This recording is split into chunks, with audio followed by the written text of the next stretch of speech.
नमस्कार विद्यार्थी मित्रांनो, MPSC 1 मध्ये तुम्हा सर्वांचं हार्दिक स्वागत.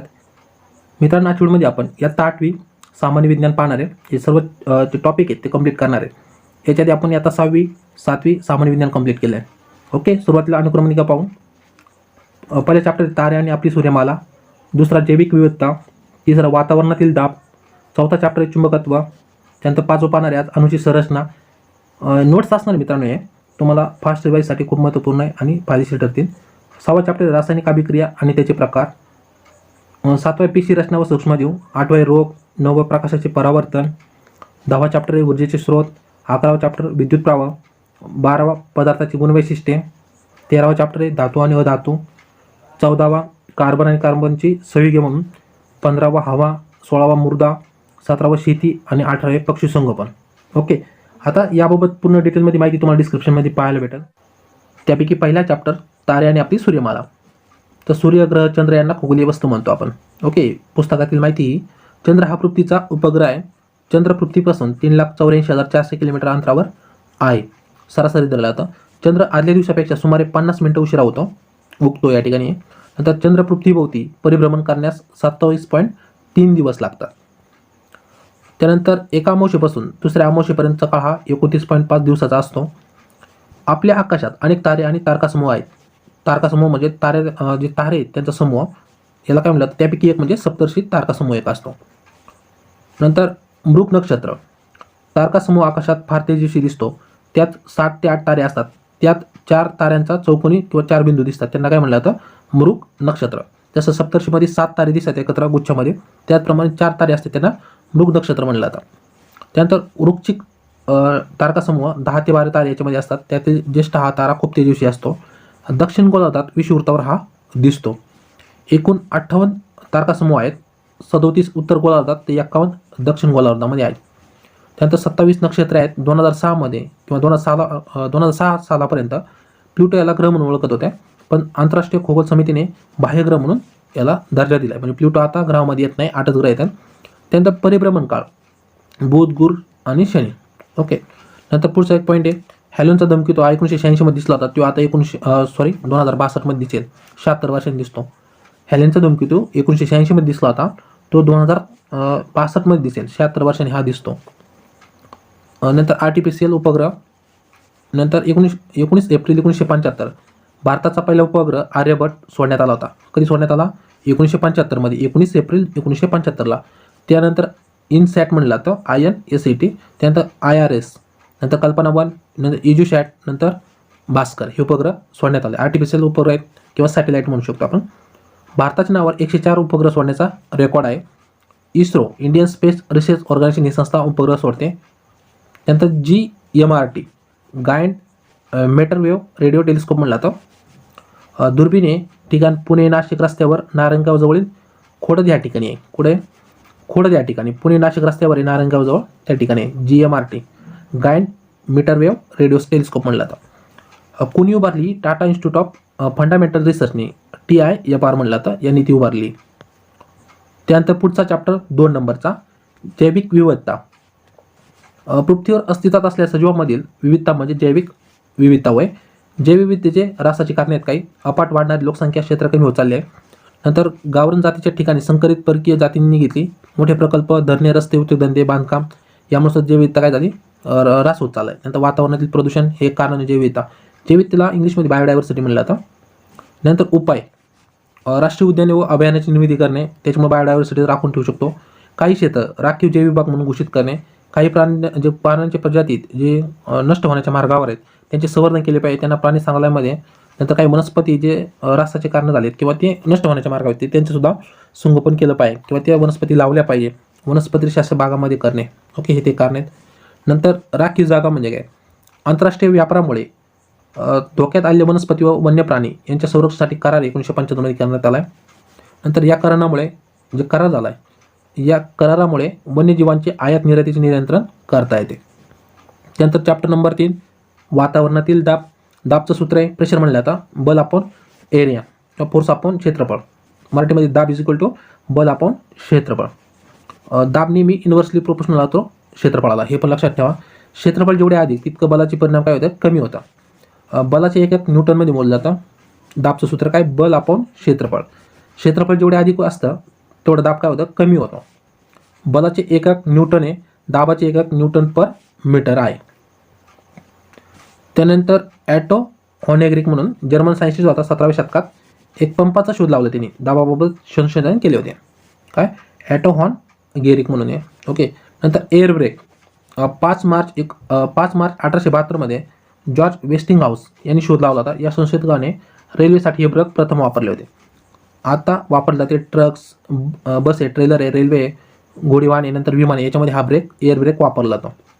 त्यानंतर चॅप्टर नंबर चाईन, ह्या ठिकाणी 4 नंबरचा चॅप्टर आहे, चाईन आहे.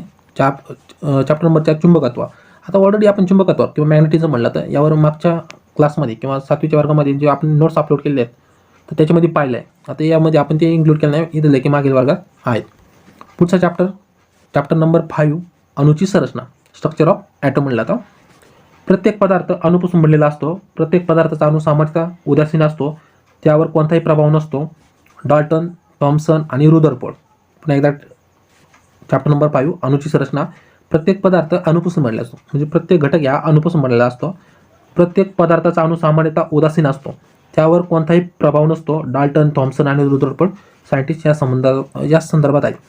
1808ला इंग्लिश रसायनशास्त्रज्ञ जॉन डाल्टन अणुसिद्धांत लावला होता. 1897ला जे थॉम्सन यांनी, ब्रिटिश सायंटिस्ट होता, यांनी अणूला कलिंगडाची उपमा दिली होती. पुन्हा एकदा पाहूया. 1808ला इंग्लिश रसायनशास्त्रज्ञ होता जॉन डाल्टन यांनी अणुसिद्धांत मांडला. कशा शोध लावला, अणुसिद्धांतनी. कोणी, जॉन डाल्टनने.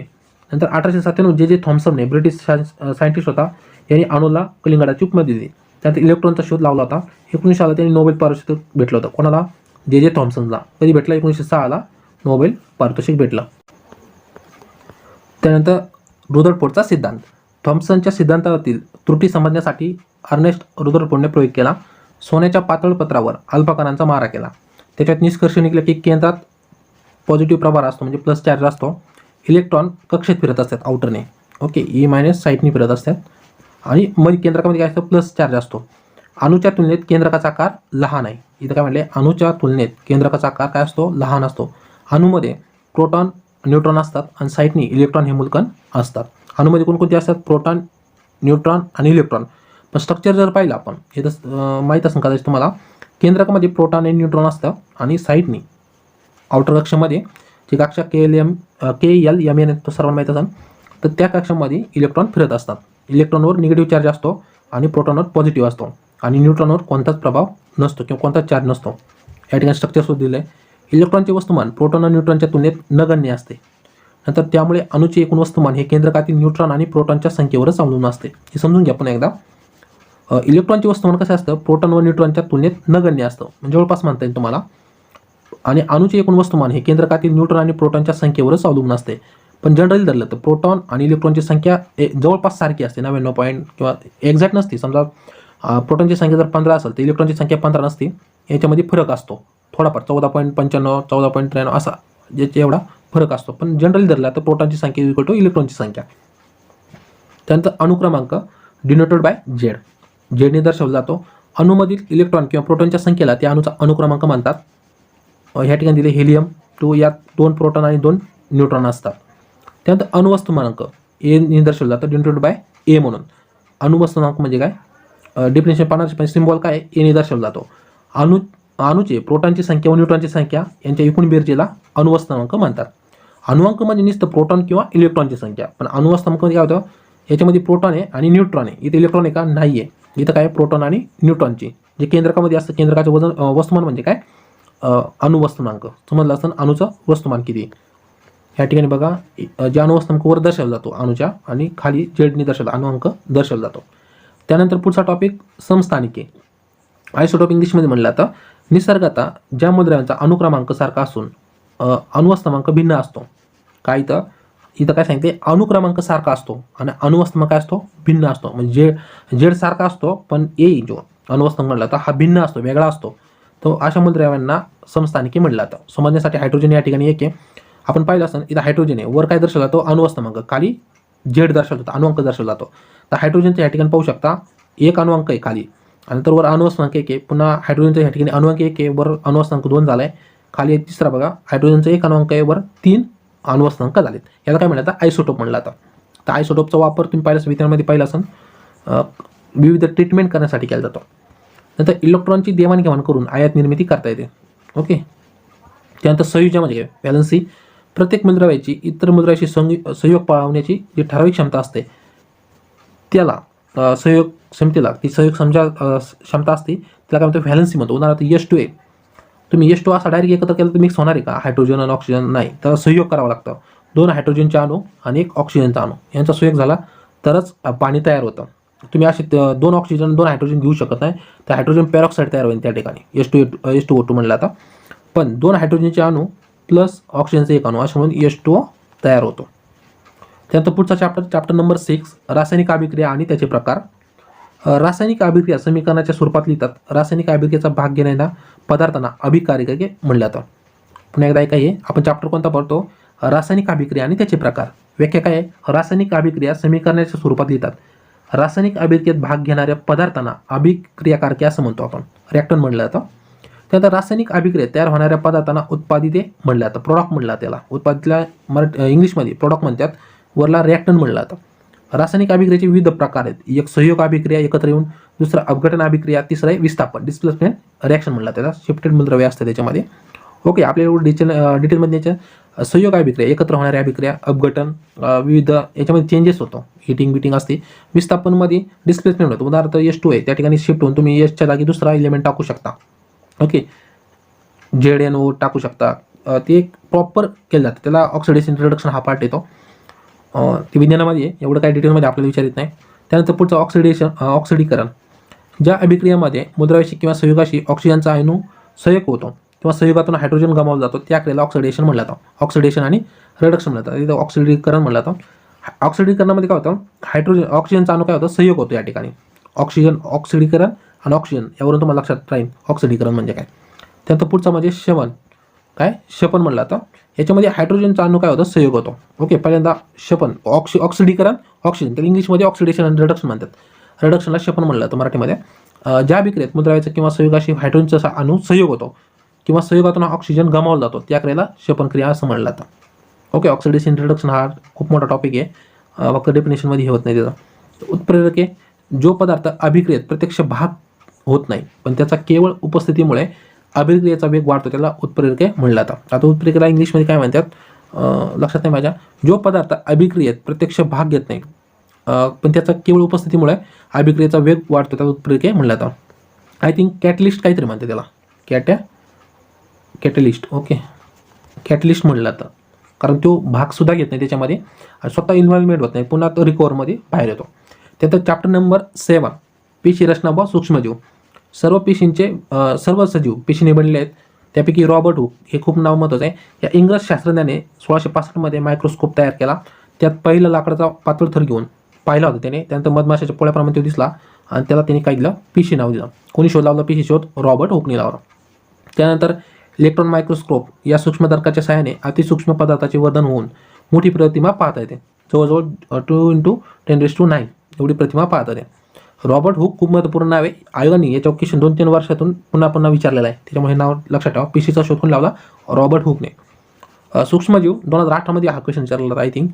सूक्ष्मजीव बघा, विषाणू, शैवाल, कैविके, कवके, फंगाई म्हणलं जातं, किंगपेशी, आदिजीव खूप महत्त्वपूर्ण आहे. विषाणू, व्हायरस म्हणलं, याच्या भोवती प्रथिनांचे आवरण असते, DNA व RNA म्हणलं जातं. जीवाणू आकाराने मोठे, यात केंद्रक नसते पण मुक्त गुणसूत्रे असतात.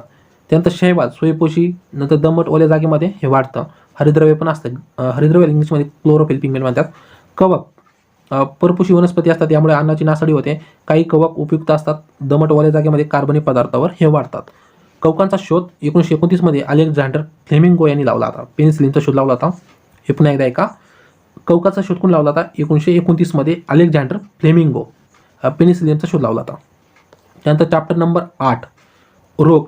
शरीरात प्रवेश सूक्ष्मजीवांचे ते अन्य, पुन्हा एकदा ऐका, शरीरात प्रवेश कशामध्ये कोणामार्फत होतो? सूक्ष्मजीवामार्फत. आता हे कशातून जातं? अन्न, पाणी, हवामार्फत होतं. रोगाचे प्रकार आहेत साथीचे रोग, संसर्गजन्य रोग आणि संपर्कजन्य रोग. ते इतर सुद्धा पाहू आपण. साथीचे रोग, हवामानातील विशिष्ट बदलामुळे, दूषित पाण्यामुळे एकाच वेळी अनेकांना एकच रोग होतो, त्यांना काय म्हणतात? साथीचे रोग. पुन्हा एकदा डिफिनेशन आहे का साथीचे रोग म्हणजे काय? आपण कोणता चॅप्टर पाहतोय? रोग पाहतोय. रोग कशामुळे शरीरात प्रवेश करतो? अन्न, नंतर पाणी आणि हवा.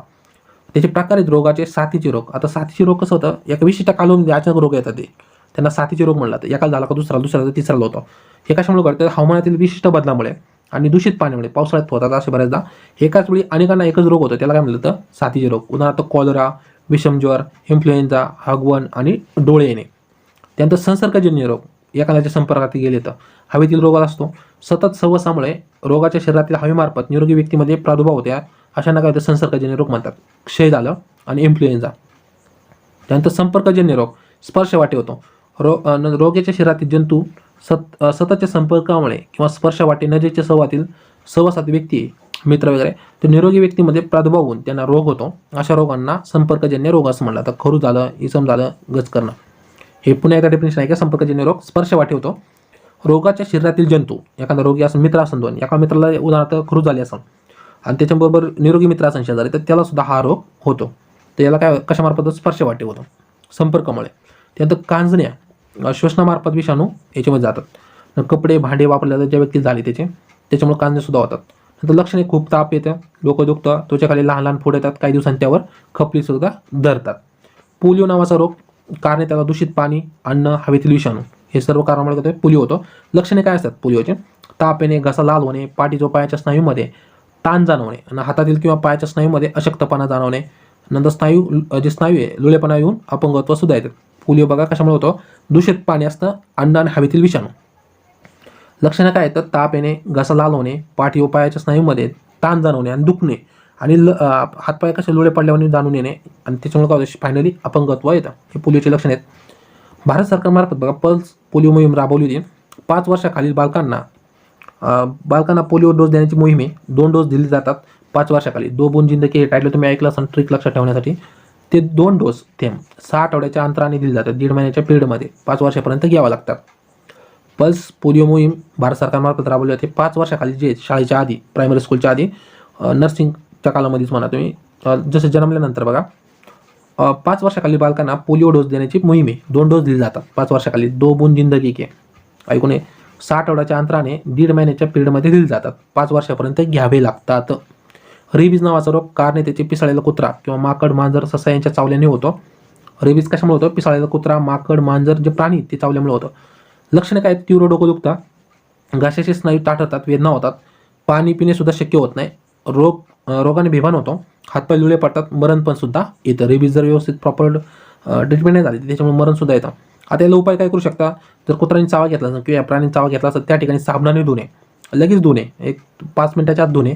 त्यानंतर रेबीज किंवा रेबीज बघा लस आहे, इंजेक्शन डॉक्टरकडून घेणे. घरातील पाळीव प्राण्यांना अँटी रेबीज इंजेक्शन देणे, हे त्याचे उपाय आहेत. क्षयरोग. रॉबर्ट हुक याने क्षयरोगाचे जीवाणू शोधून काढले होते. रोग प्रसाराचे कारण त्यांनी सांगितले की रोगाच्या थुकीतून जंतू हवेत मिसळतात. क्षयरोगाच्या लक्षणे खोकला येणे, बारीक ताप येणे, थुकीतून रक्त पडणे, वजन कमी होणे, छाती दुखणे, त्याचे काय लक्षणं आहेत. पुढचा रोग AIDS, AIDS, acquire immunodeficiency syndrome म्हणला आता. 1986 मध्ये फ्रान्स डॉक्टर मॉन्टेनियर आणि अमेरिकेतील डॉक्टर गेलो यांनी हा रोग शोधून काढला. शास्त्रज्ञांचे नाव खूप महत्त्वपूर्ण आहेत. फ्रान्सचा सायंटिस्ट होता डॉक्टर मॉन्टेनियर आणि अमेरिकेतील डॉक्टर गेलो म्हणून, या दोघांनी शोधून काढला. त्याला HIV हे नाव देण्यात आलं. हे महत्त्वपूर्ण आहे. विषाणू कोणता आहे? HIV. ओके. नंतर HIV रोगाचे नाव आहे. HIV विषाणूच्या संसर्गजन्य होतो. रोगप्रतिकार शक्ती गमावतो. 1986 मध्ये जागतिक आरोग्य संघटनेने म्हणजे WHOने जागतिक एड्स नियंत्रण कार्यक्रमाची सुरुवात केली. 1987 मध्ये भारतात नियंत्रण सुरू झालं आणि WHO मार्फत शासकीय रुग्णालयात उत्तम औषध सुद्धा मोफत उपलब्ध आहे. पुन्हा एकदा एड्स हे कोणता विषाणू? हा HIV. रोगाचं नाव वेगळं आहे, विषाणू वेगळे आहे. HIV रोगाचं नाव आहे, लक्षात ठेवा. याच्यामुळे रोगप्रतिकार शक्ती कमवतं. 1986 मध्ये WHOने जागतिक एड्स नियंत्रण हा कार्यक्रम सुरू केला होता. मेन म्हणजे सायंटिस्ट डॉक्टर मॉन्टेनियर आणि अमेरिकेतील डॉक्टर गेलो म्हणून. पुढचा चॅप्टर नंबर 9, प्रकाशाचे परावर्तन. ऑलरेडी हा टॉपिक मागच्या याच्यामध्ये पाहिला आपण, रिफ्लेक्शन ऑफ लाईट म्हणून. त्याच्यामध्ये डिटेल पाहिलेत. आणि आपला फिजिक्सचा एक व्हिडिओ खूप चांगला आहे. तुम्ही पाहिलं MPSI फिजिक्स टाका किंवा फिजिक्स नोट्स मराठी असं यूट्यूबला सर्च केला तरी तुम्हाला त्या ठिकाणी पाहायला भेटेल. त्याच्यामध्ये आपण डिटेलमध्ये दिलं आहे. प्रकाश परावर्तन खूप मोठा टॉपिक आहे आणि आयोग याच्यावर डीपमध्ये क्वेश्चन विचारतात, त्याच्यामुळे या ठिकाणी मी ते इन्क्लूड केला नाही. पुढचा चॅप्टर नंबर 9, ऊर्जेचे स्रोत. तर ऊर्जेची रूपे वेगवेगळी असतात, तर त्याची एकूण रूपातून दुसऱ्या रूपात रूपांतर करता येते. ज्या पदार्थाच्या ज्वलनाने ऊर्जा निर्माण होते त्याला इंधन असं म्हणलं जातं. कन्सेप्ट वेगवेगळ्या आहेत. एक म्हणजे ऊर्जेची रूपे वेगळी तरी तिची एका रूपातून दुसऱ्या रूपात रूपांतर होते. हे सेंटेन्स पूर्णपणे वेगळं आहे. त्यानंतर दुसरं म्हणजे ज्या पदार्थाच्या ज्वलनाने ऊर्जा निर्माण होते त्याला इंधन म्हणलं जातं. इंधन आणि ऊर्जा समजलं असेल तुम्हाला. सोलार सेल, अणुऊर्जा. तर अणुऊर्जा कशी निर्माण केली ते युरेनियमचा अणुवर न्यूट्रॉनचा मारा केल्यास त्यातून अणुऊर्जा निर्माण होते. हेच एवढं महत्त्वपूर्ण आहे याच्यामध्ये. पुढचा चॅप्टर नंबर 11 विद्युत प्रवाह म्हणून लेक लॅश हा गट म्हणून खूप प्रसिद्ध आहे. साध्या व्होल्ट विद्युत घटनानंतर 1866 साली जॉर्ज लेकलॅश यांनी लॅशे गट तयार करण्यात आला. त्या लेक लॅश गट असे म्हणलं जातं. लेक लॅशे गट आणि लेक लॅशे गट एकच उच्चार होता. तर हा गट कधी निर्माण केला? विद्युत गट, मराठीमध्ये बॅटरी म्हणतो आपण. तर 1866 मध्ये तयार करण्यात आला होता विद्युत प्रवाहासाठी. त्यानंतर पुढचा चॅप्टर नंबर 12 पदार्थाची गुणवैशिष्ट्ये. चॅप्टर नंबर 12 पदार्थाची गुणवैशिष्ट्ये. ज्या तापमानावर द्रव पदार्थ वायू अवस्थेत जातो तो त्याचा काय होतो? उत्कलनांक होय. पाण्याचा उत्कलनांक 100 डिग्री सेल्सिअस आहे. लोखंडाचा 2750 डिग्री सेल्सिअस इतका आहे. ऊर्ध्वपातन एखाद्या द्रव पदार्थाला त्याच्या उत्कलनापर्यंत तापवून नंतर त्याच्या वाफेला थंड करून पुन्हा द्रव पदार्थात मिसळण्याच्या पद्धतीला ऊर्ध्वपातन असे म्हणलं जातं. ऊर्ध्वपातन म्हणजे काय? एखाद्या द्रव पदार्थाला त्याच्या उत्कलनापर्यंत तापवून नंतर त्याच्या वाफेला थंड करून पुन्हा द्रव पदार्थ मिळण्याच्या पद्धतीला ऊर्ध्वपातन असं म्हणलं जातं. म्हणजे तापवल्यानंतर पुन्हा थंड करून पुन्हा द्रव पदार्थ मिळवायचा. द्रव पदार्थापासून पुन्हा वायूपासून पुन्हा आपण पुन्हा द्रव पदार्थ मिळाला. वेपरायझेशन क्रियामध्ये किंवा जे दोन कंपाऊंड एकत्र असतात, पाणी रॉकेल समजा एकत्र आलं, ते सेपरेट करायचं असतं, त्यांचे बॉइलिंग पॉईंट वेगळे आहेत. पाणी सेपरेट करता येतं आणि रॉकेलसुद्धा सेपरेट करता येतं. ओके, त्याच्यामुळं ही ऊर्ध्वपातन पद्धत वापरली जाते. चॅप्टर नंबर 13 धातू आणि अधातू. सोन्याची शुद्धता कॅरेटमध्ये मोजतात, त्यावरून सोन्याची किंमत ठरते. 24 carat, 22 carat, 18 carat, 14 carat, 12 carat आणि 10 कॅरेटपर्यंत आहे. 24 कॅरेट 100% शुद्धता आहे. 22 कॅरेट 91.8 शुद्धता आहे. 18 कॅरेट 75% शुद्धता आहे. आता हे 75 काय तर 100% सोनं असतं, त्यापैकी 75% भाग काय असतं? सोनं असतं. आणि तर त्याच्यामध्ये भेसळ मानते किंवा इतर पदार्थ टाकलं जेणेकरून तो कठीणपणा येण्यासाठी किंवा टिकावासाठी. ऑलरेडी 100 कॅरेट सोनं खूप पातळ असतं आणि खूप मऊ असतं, ते तुटून जातं. मग त्याच्यात थोडंफार मजबूती यावी म्हणून इतर घटक मिळले जातात, ते कॅरेटमध्ये मोजले जातात. ओके, त्यानंतर पुढचा पाठ संमिश्र. 2 किंवा अधिक धातूंच्या किंवा धातू किंवा अधातूंच्या एकत्रित मिश्रणाला संमिश्राचं म्हणतात. 2 धातू एकत्र करायचे ते किंवा धातू अधातू सुद्धा यांना काय म्हणतो आपण? संमिश्र म्हणतो. उदाहरणार्थ तांबे, टीन या धातूची मिश्रण केले जाते, त्यापासून ब्रांच तयार केले जाते. लोखंड, कार्बन आहे यापासून पोलाद हे संमिश्र मिळते यापासून. नंतर एपी, निकेल, क्रोमियम, निकेल यावर क्वेश्चन आयोगाने विचारला आहे 2013 का 14 मध्ये विचारला आहे. फेरस, कार्बन, क्रोमियम आणि निकेल यापासून स्टेनलेस स्टील तयार करतात. स्टेनलेस स्टील कायापासून तयार करतात विचारलं होतं, खाली पर्याय दिले होते. ते अधिक टिकाऊ, स्वच्छ असते, त्यावर गंजण्याची क्रिया होत नाही. धातूची गुणधर्म काय काय असतात? चकाकी, वर्धनीय, तन्यता आणि सुवाहकता हे धातूचे गुणधर्म आहेत. अधातूचे गुणधर्म उष्णतेचे, विजेचे काय असतात? दुर्वाहक असतात. त्यानंतर राजधातू. काही धातूवर सहसा रासायनिक अभिक्रिया होत नाही म्हणून राजधातू म्हणलं जातं. सोन्यावर आणि प्लॅटिनमवर रासायनिक अभिक्रिया होत नाही म्हणून यांचा वापर बघा, जे रिॲक्शन होतात त्याच्यामध्ये वापर केला जातो. सोन्याऐवजी प्लॅटिनमचा वापर केला जातो. प्लॅटिनमची काडी असते बघा, त्याचा वापर केला जातो. राजवायू म्हणला त्यांना. त्यानंतर चॅप्टर नंबर 14 कार्बन आणि कार्बनचे संयुगे म्हणून. आता कार्बन अधातू आहे. निसर्गात हिरा, ग्राफाईड आणि मुक्त स्वरूपात संयुगामध्ये आढळतो. आता कार्बनचे अप्रूप आहेत. हिरा एक आहे, ग्राफाईड आणि इनफ्लोरन्स काय फ्लोरन्स काय ते म्हणलं जातं, ते त्याचं. नंतर सर्व वनस्पती आणि प्राणीजन्य पदार्थात कार्बन प्रमुख हा घटक आहे. इथं काय कार्बनच्या अप्रूप कोणते? हिरा, ग्राफाईड आणि फ्लोरसन्स हे लक्षात ठेवा. नंतर सर्व वनस्पती आणि प्राणीजन्य पदार्थात कार्बन हा प्रमुख घटक असतो. कार्बनचा अणुक्रमांक C आहे आणि अणुस्थांक हा 12 आहे. अणुक्रमांक कशामध्ये दर्शवला जातो? झेडनी दर्शवला जातो. समजा कार्बन इथं झेड खाली असतं आणि एवर असतं अणुस्थांक. अणुस्थांक म्हणजे काय? अणु आणि प्रोटॉन आणि न्यूट्रॉनची संख्या अणुमधल्या. आणि झेड म्हणजे अणुअंक किंवा इलेक्ट्रॉनची संख्या किंवा प्रोटॉनची किंवा इलेक्ट्रॉनची संख्या. पुन्हा एकदा सांगतो, कार्बन आहे, झेड आहे आणि हे काय ए कशाने धरलेलं? प्रोटॉन प्लस न्यूट्रॉन आणि झेड म्हणजे फक्त इलेक्ट्रॉन धरा किंवा प्रोटॉन धरा. ओके, त्यानंतर कोळशाचे प्रकार आहेत. कार्बनची टक्केवारी अँथ्रासाइट 80%, बिटुमिनाइट 60%, लिग्नाइट 22% आणि पीठ 11% हे कोळशाचे प्रकार आहेत. कार्बनची बहुरूपता हिरा, डायमंडमध्ये ग्राफाईड आणि फ्लोरेसेन्स म्हणलं जातं. षटकोनी रचना असते याच्यामध्ये. मिथेन CH4, मिथेनला मार्श गॅससुद्धा म्हणलं जातं. चॅप्टर नंबर 15 हवा. आता याच्यामध्ये डिटेल माहिती दिली नाही आपण, त्याच्यातलं महत्त्वाचं कंटेंट घेत आहे.